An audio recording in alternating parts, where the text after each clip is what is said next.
తెలంగాణ రాష్ట్ర ప్రభుత్వం హిందూ వ్యతిరేక చర్యలకు పాల్పడుతోందని బీజేపీ రాష్ట్ర అధ్యక్షుడు ఎన్ రామచంద్రరావు అన్నారు. జూబ్లీ హిల్స్లోని పెద్దమ్మ తల్లి ఆలయంలో ఏర్పాటు చేసిన కుంకుమార్చన కార్యక్రమానికి హాజరు కాకుండా ఓయూ పోలీసులు తార్నాకలోని ఆయన నివాసంలో ముందస్తు హౌస్ అరెస్టు చేశారు.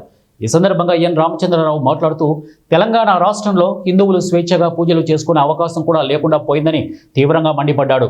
బీజేపీ అధిష్టానం ఇచ్చిన పిలుపు మేరకు ఇక హర్ ఘర్ తిరంగా యాత్ర బైక్ ర్యాలీలో పాల్గొనేందుకు సిద్ధమవుతున్న తనను పోలీసులు ముందస్తు అరెస్టు చేయడం పోలీసుల రాష్ట్ర ప్రభుత్వం అవివేక చర్య అని వారన్నారు.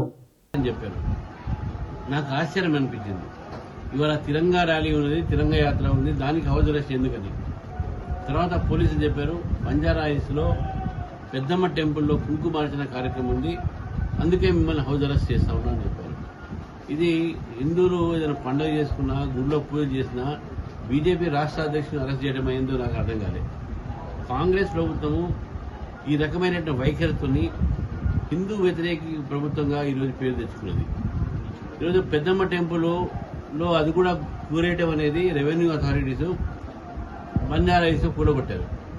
బంజారా హిల్స్ కూడగొట్టి అక్కడ ప్రజలందరూ కూడా, అక్కడ స్థానికులందరూ కూడా వ్యతిరేకిస్తే స్థానికులు కొంత గుడి కట్టుకున్న తర్వాత ఈరోజు ఆ ఒక గుడిని మళ్ళీ పునరుద్ధరించాలి, గుడికి మీరు పర్మిషన్ ఇవ్వాలి అనే డిమాండ్తో చాలా మంది అక్కడ గత రోజులుగా వాళ్ళు స్థానికులు పార్టీగా